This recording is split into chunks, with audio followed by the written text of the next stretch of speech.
mention about the things or mostly about the emotion from inner, from yourself.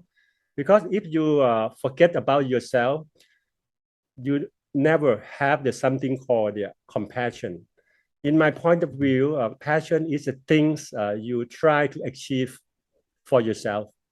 But the thing you are doing and you are showing now is more than passion. It is about the compassion. You are, in my eyes, compassionate person who think of the others. And the word that is very well known and used instead of the empathy is put yourself in other shoes. That is very beautiful.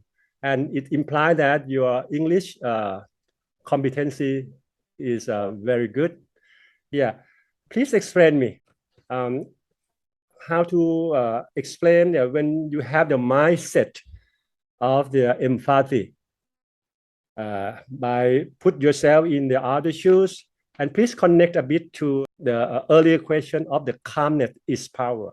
How can correlate it to that? If you care of the others, and why it's come to the calmness, and finally it's come to superpower. Yes. Let me just say that put oneself in another's shoes means don't do things you don't like to others. To love others as you love yourself.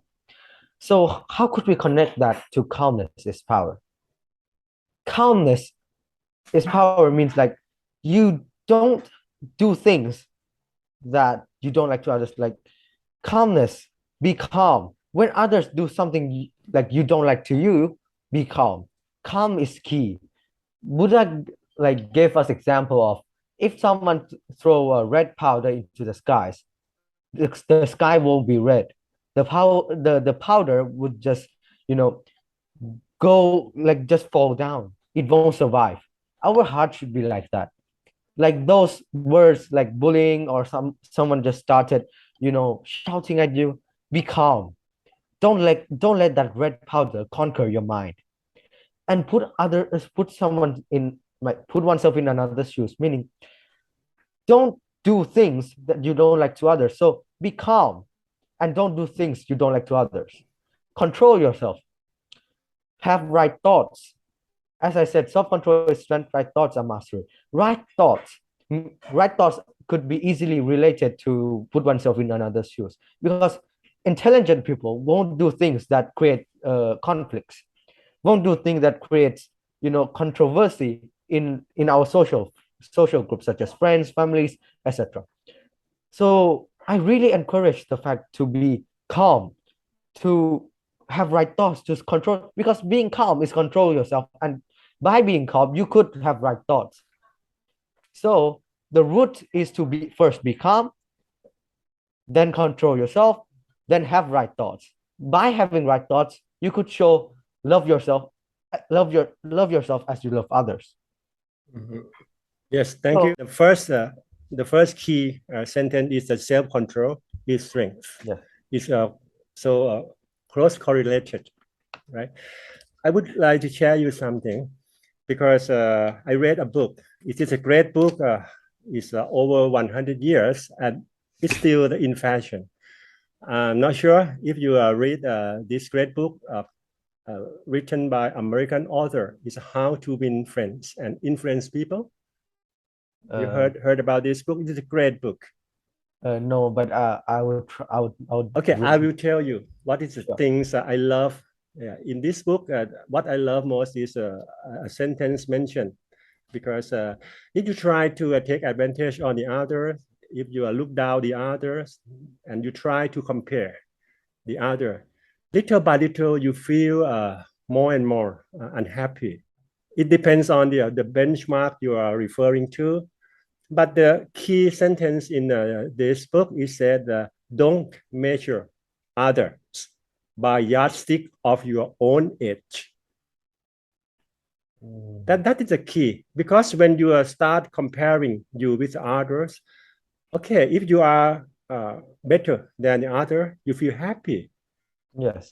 And whenever you feel like a lower, you feel unhappy.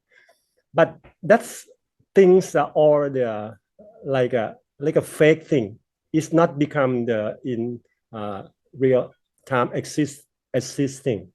It's not exist actually, but you try to assume and you try to imagine by yourself and make you feel unhappy and start looking for any means to take advantage of others. And by the keywords you repeat, like greed, without any good reason to do that. And if you like to be happy with the people around, it's said in this book that you have to be a good listener. Yeah. And by nature law, every human being have 2 ears and 1 mouth. It implies that you're supposed to listen double more than the speaking. And it said in this book as well that the best conversationalist is someone who almost said nothing. Be a good listener. And why I try to connect this context to the piece, because I think you experience by yourself, if you keep talking and no one listen to you, how do you feel? And on the contrary, if you talk and people listen to you, that means they are showing respect to you. And how do you feel? You feel proud and you feel happy. Yeah, that is the things that said in the book, How to Win Friends and Influence People. And if people feel happy, love each other, treat and respect each other, automatically the world become like a peace place for us, for everyone. If you like to be happy with the people around, it's said in this book that you have to be a good listener. By nature law, every human being have 2 ears and 1 mouth. It implies that you're supposed to listen double more than the speaking. And it said in this book as well that the best conversationalist is someone who almost said nothing. Be a good listener. And why I try to connect this context to the piece, because I think you experience by yourself, if you keep talking and no one listen to you, how do you feel? And on the contrary, if you talk and people listen to you, that means they are showing respect to you.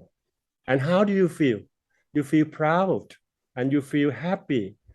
Yeah, that is the things that said in the book, How to Win Friends and Influence People. And if people feel happy, love each other, treat and respect each other, automatically the world become peace place for us, for everyone. Yes. The things that make the big problems in our society as human beings love to be important. You have the feeling of importance. If you can control like a Buddha teaching in the middle way, it's okay. But it's a little bit move to the left or the right, and finally to extremely left or right, it start the things like we are avoid, like a conflict, contradict, and whatever. Educate one person, you can change a life. But if you educate many, you can change the world.